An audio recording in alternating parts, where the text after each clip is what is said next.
Okey, untuk video kali ini cikgu kongsikan berkaitan dengan tajuk garis dan satah dalam 3 dimensi matematik SPM kertas 2. Senang je ni, jom kita belajar.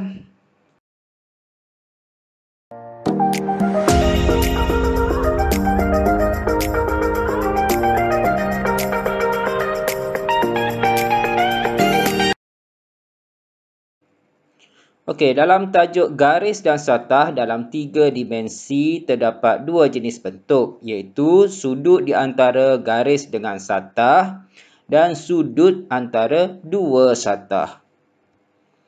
Okey, dalam tajuk ini anda perlu pelengkapkan diri anda dengan pengetahuan iaitu trigonometri, trigonometri, tangent, setentang persebelahan, sin, setentang perhypotenuse, cos, sebelahan perhypotenuse dan teorem Pythagoras. Okey, ini formula teorem Pythagoras. Okey, dalam soalan ini juga dia ada beberapa bentuk penyoalan yang akan ditanya. Okey, soalan biasa akan meminta anda untuk menamakan sudut, menandakan sudut, tanda pada gambar rajah, dan lukis garis ortogon ataupun unjuran ortogon. Okey, nanti cikgu akan tunjukkan bagaimana garis unjuran ortogon dan hitung sudut. Okey, biasanya soalan hitung sudut ni berada pada bahagian B. Okey, B ya, bukan A. Okey, kita tengok sini, ini salah satu contoh soalan. Okey, rajah 2 menunjukkan sebuah prisma tegak dengan tapak segi 4 tepat PQRS di atas satah mengufuk. Trapezium PQVU ialah keratan rentas seragam prisma, itu PQVU. VU. PQVU ialah keratan rentas seragam. Ini keratan rentas seragam lah. Kita lihat. Soalan ini bahagian A meminta namakan sudut di antara satah QTU. Satah QTU dengan PSTU, dan bahagian B hitung sudut antara satah QTU dan PSTU. Kita lihat bagaimana untuk menjawab. Caranya QTU. Ini QTU. Nampak tak QTU? Itu yang berkelip-kelip tu. Itu QTU. PSTU.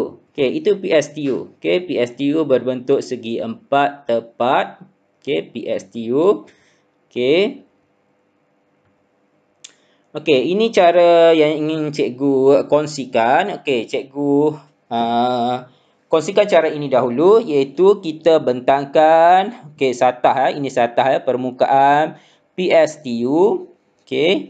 PSTU berbentuk segi 4 tepat, dan QTU. QTU. Ini QTU. QTU bersambung pada TU. Bersambung pada TU dan Q berada di sinilah. QTU berbentuk segitiga bersudut tegak. Bila dibentangkan dua satah ini, dia berbentuk begini. Jadi bagi menjawab soalan sudut antara PSTU dengan QTU, bahagian yang bergaris lurus ini, adalah sudut itu. Jadi jawapannya QUP ataupun PUQ.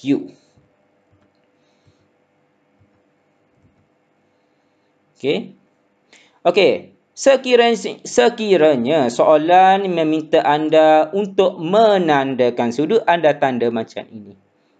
Tanda pada sini, pada titik U kat sini. Sudut.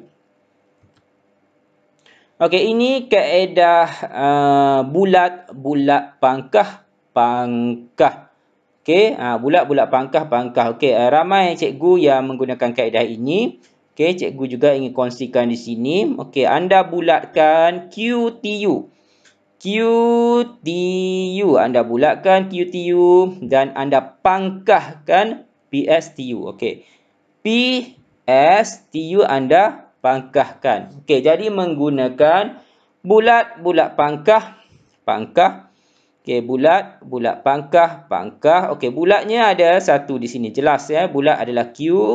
Okey, kita letak. Okey, ini simbol bagi sudut. Kita harus tulis. Ini adalah wajib ditulis. Okey, Q. Okey, seterusnya bulat pangkah. Okey, bulat pangkah. Bulat pangkah ada dua di sini. Okey, ini satu, ini satu. Jadi yang paling dekat adalah U. Okey, kita ambil U. Okey, kita ambil U. Okey, dan seterusnya pangkah yang paling dekat dengan pangkah yang paling dekat dengan Q. Okey, mana pangkah yang paling dekat dengan Q? Okey, pangkah yang paling dekat dengan Q adalah P. Jadi jawapannya adalah Q, U, P. Okey, ini adalah kaedah bulat-bulat pangkah, pangkah. Okey. Okey, bahagian B soalan meminta untuk menghitung sudut. Hitung sudut. Okey, anda harus menggunakan trigonometri. Okey, sudutnya di sini. Okey, sudutnya di sini. Okey, menggunakan, okey, di sini kita jelas. Okey, ni sudut.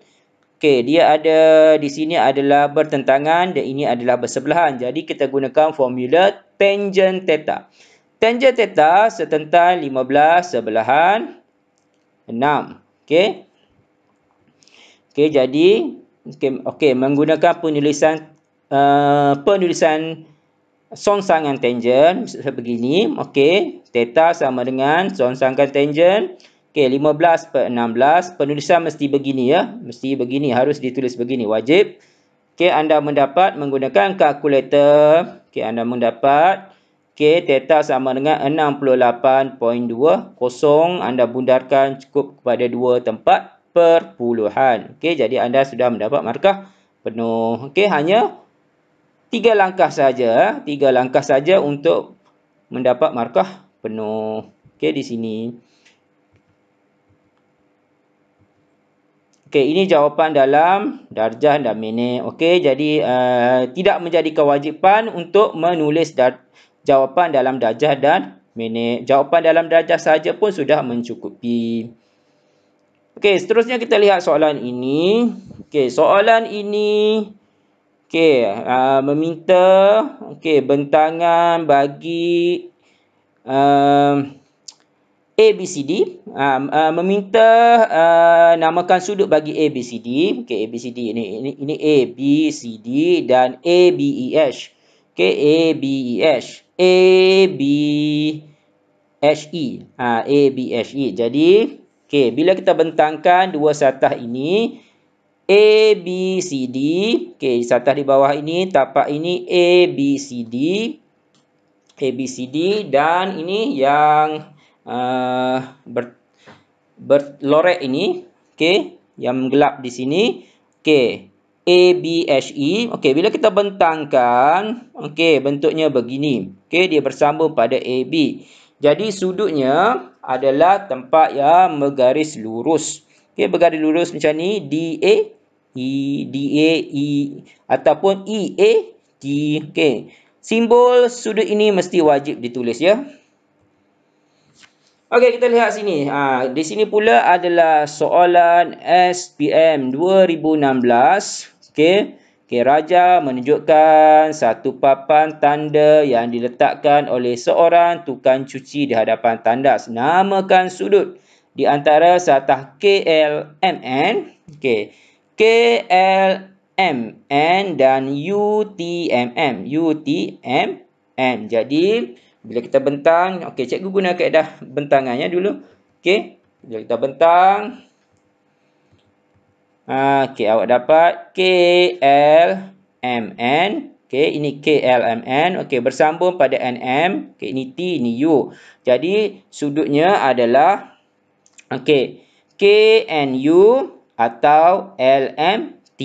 Okey, anda boleh namakan sudut, ambil salah satu sajalah ataupun UNK TML pun boleh. Okey, yang penting mesti ada simbol sudut di hadapan. Okey, ini ada dua tempat yang bergaris lurus. Jadi ada banyak pilihan jawapan. Okey, sekarang ini kita tengok. Ini adalah salah satu contoh soalan juga. Tapi ini adalah soalan garis dan satah. Okey, garis dan satah. Ada garis KG. Okey, kita lihat di sini. Garis KG. Okey, KG dan satah EFGH. EFGH. Okey, pada rajah 7. Ni rajah 7 lah. Okey, di ruang jawapan tandakan sudut di antara garis KG dengan tapak EFGH. Okey, KG dengan tapak EFGH. Okey, soalan ini minta menandakan sudut. Okey, kita tengok bagaimana. Okey. Okey, pada rajah 7 di ruang jawapan tandakan sudut ya macam tadi. Okey, KG. KG. Okey, kita lihat. Okey, mula-mula cikgu guna kaedah bayangan. Okey, kita guna kaedah bayangan. Okey, maksudnya garis KG ini, okey, dia akan ada garis bayangan dia pada permukaan EFGH. Okey, jadi bayang dia, okey, bayang dia akan terbayang macam ini. Okey, akan terbayang macam itu. Garis ini bayang dia, okey, K ni akan jatuh dekat sini. Okey, jadi bayangnya di sini. Okey. Okey, kaedah yang kedua, okey, anda boleh menggunakan kaedah tembak burung. Okey, tembak burung. Okey, anda berada di sini. Anda nampak K ni? Okey, anda tembak K. Tembak K, K jatuh di sini. Jadi, anda pun berlari untuk dapatkan K itu, burung itu. Jadi, inilah garis dia. Okey, ini namanya, okey, unjuran ortogon. Okey, ini garis unjuran ortogon dan ini adalah sudut yang terbentuk. Okey, sudut yang terbentuk dan anda tandakan sudut di sini. Okey. Garis KG dengan tapak EFGH. EFGH. Okey, inilah sudut yang terbentuk. Ini garis unjuran ortogon. Okey, anda tandakan sudut di sini. Okey. Seterusnya cikgu gunakan kaedah bulat pangkah. Okey, kita bulatkan KG. KG kita bulatkan. Kita pangkah EFGH. EFGH kita pangkah. Jadi jelas di sini menggunakan formula bulat pangkah. Okey. Bulat pangkah, okey, ada di sini adalah G. Bulat pangkah ada di sini adalah G. Bulat adalah K. Okey, adalah bulat. Jadi kita hanya perlu mencari pangkah yang satu lagi. Okey, jadi pangkah yang satu lagi, okey, yang paling dekat dengan K. Yang paling dekat dengan K adalah huruf I. Okey, ini lagi jauh ya. Jadi tak boleh ambil yang paling dekat iaitu huruf I. Jadi ini adalah kaedah bulat pangkah. Okey, seterusnya menghitung sudut. Okey, seperti yang cikgu tunjukkan sebelum ini. Okey, menggunakan trigonometri. Okey, jelas di sini ini sudut yang kita ingin cari. Okey, di hadapannya adalah dia punya setentannya adalah 8. Okey, tangent theta setentannya 8 dan sebelahnya adalah, okey, bagaimana cikgu dapat 15 ini? Okey, 15 ini adalah kena menggunakan teorem Pythagoras. Okey, teorem Pythagoras adalah, okey, anda gunakan formula Pythagoras. Okey, tekan kalkulator saja. 9 kuasa 2 tambah 12 kuasa 2. Anda tekan sama dengan punca kuasa 2. Tekan sama dengan anda dapat ini. Okey, anda dapat jawapannya 15. Okey, menggunakan Pythagoras. Jadi seperti yang cikgu maklumkan sebelum ini, tajuk ini berkait juga dengan teorem Pythagoras. Jadi menggunakan penulisan seperti ini. Okey, cikgu tunjukkan di sini. Okey, gunakan kalkulator. Okey, anda dapat 28.07. Okey. Oops. Okey. Kenapa keluar bulat tu? Okey, kenapa keluar bulat? Okey, kerana di sini penulisan anda salah. Okey, penulisan anda salah. Okey, KGE. Okey, KGE bukan KEG. Okey, sekiranya anda salah menulis di sini, sepatutnya KGE. Okey, jadi penulisan yang paling selamat adalah anda tulis macam ni sahaja, iaitu tangent theta. Tidak perlu namakan sudut di sini. Okey, ini lagi selamat untuk mengelak markah anda dipotong. Okey, kerana kesilapan menamakan sudut. Jadi cukup tulis begini, tangent theta, okey, 8 setentang 8/15, okey, sebelahan 15, okey, sorang-sorangan, penulisan yang begini dan menggunakan kalkulator, okey, anda dapat jawapan. Okey.